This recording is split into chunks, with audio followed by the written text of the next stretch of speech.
नमस्कार। आप सुन रहे हैं द माइथोलॉजी रेडियो और आज के इस पॉडकास्ट में दुर्योधन की कथा। जब गंधर्वों ने ताकतवर दुर्योधन को बंदी बना लिया था तो पांडवों में किसने बचाई थी दुर्योधन की जान। एक बार कौरव पुत्र दुर्योधन को गंधर्वों की सेना ने बंदी बनाकर अपने कब्जे में कर लिया। दुर्योधन के सैनिकों ने काफ़ी प्रयास किया कि वो उन्हें छुड़ा सकें, मगर काफ़ी प्रयासों के बावजूद भी जब उन्हें गंधर्वों से छुड़ा नहीं पाए तो वे युधिष्ठिर की शरण में आए और उन्होंने युधिष्ठिर को रोते हुए सारी बात बताई और दुर्योधन को छुड़ाने का निवेदन किया।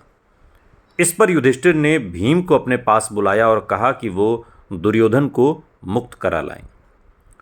युधिष्ठिर की बात सुनकर भीम क्रोधित हो गए और बोले, भैया, आप उस पापी को मुक्त कराने की बात कर रहे हो जिसके कारण हमें वनवास की यातनाएं झेलनी पड़ी। आप उस अन्यायी को छुड़ाने की बात कर रहे हैं।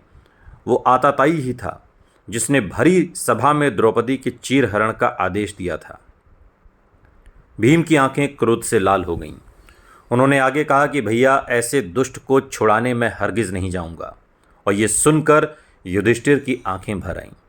अर्जुन ये सब चुपचाप खड़े देखते रहे और सुनते रहे। उन्होंने युधिष्ठिर की दशा उनसे देखी न गई। उन्होंने चुपचाप गांडीव उठाया और दुर्योधन को छुड़ाने के लिए निकल पड़े।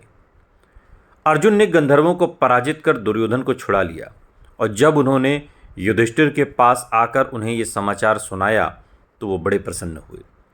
युधिष्ठिर ने अपने सभी भाइयों को बुलाकर बड़े प्रेम से समझाया कि हम 5 पांडव और वो 100 कौरव भले ही अलग अलग हों और आपस में लड़ते झगड़ते हों, मगर बाहर वालों के लिए तो हम 105 भाई ही हैं।